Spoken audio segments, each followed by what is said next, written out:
Euradio présente Fréquence Europe, une chronique européenne réalisée par Radio Judaïka et le Centre Europe Direct de Strasbourg.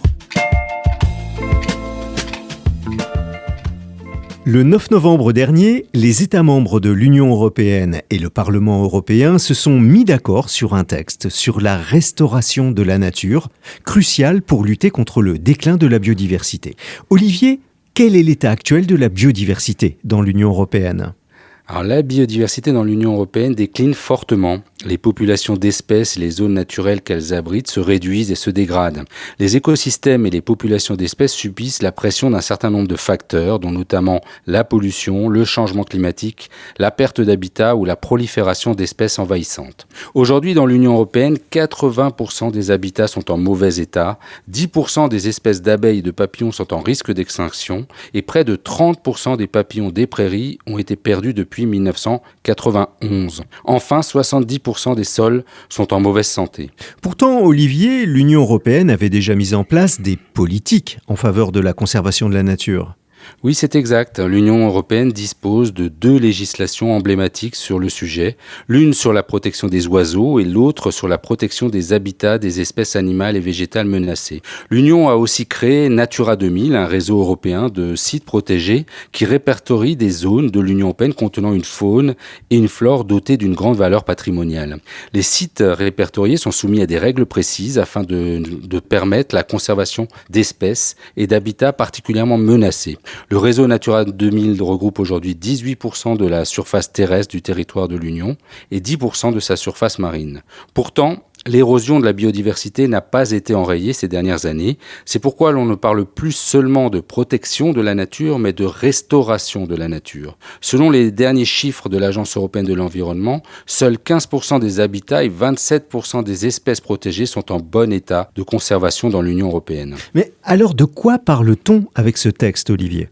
Cette loi vise à imposer aux États des objectifs contraignants de restauration des terres et espaces marins abîmés par la pollution ou l'exploitation intensive pour préserver la biodiversité dans la lignée de l'accord de la COP 15 de Montréal de décembre 2022 sur la biodiversité, dont on a un peu moins parlé que la COP 28 sur le changement climatique. En lien avec cet accord, la législation impose donc aux 27 de restaurer d'ici 2030 au moins 30% des habitats abîmés, puis 60% d'ici 2040 et enfin pour arriver à 90% d'ici 2050. Chaque État aura 2 ans pour élaborer des plans détaillés expliquant comment il a l'intention d'atteindre ces objectifs. Le champ d'application de cette loi se veut être le plus large possible. Villes, campagnes, milieux marins, rivières, forêts. L'objectif étant d'endiguer le déclin des écosystèmes et de restaurer des habitats en bonne santé un peu partout. Les pays devront donc introduire des mesures ciblées pour restaurer des tourbières asséchées, diversifier les forêts de monoculture en y laissant se développer des espèces différentes, indigènes, supprimer les barrages des rivières, rétablir des zones de prairies inondables, planter des haies en zone agricole, accroître les populations de papillons des prairies et aussi ramener la nature dans les villes en stoppant les pertes nettes d'espaces verts. Et pourquoi ce texte est-il finalement si controversé ?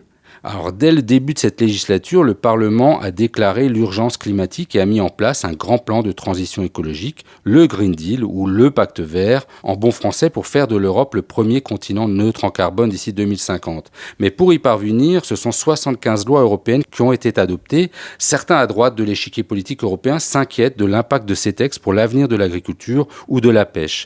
Aussi, à l'approche du scrutin européen de juin 2024, des voix se font entendre dans plusieurs pays pour demander une pause réglementaire en matière environnementale. Mais il demeure que la restauration de la nature et de sa biodiversité est essentielle, car il ne faut pas oublier qu'elle nous fournit la nourriture que nous mangeons, filtre l'eau que nous buvons et purifie l'air que nous respirons. Merci Olivier. Euradio vous a présenté Fréquence Europe, une chronique réalisée par Radio Judaïka et le Centre Europe Direct de Strasbourg.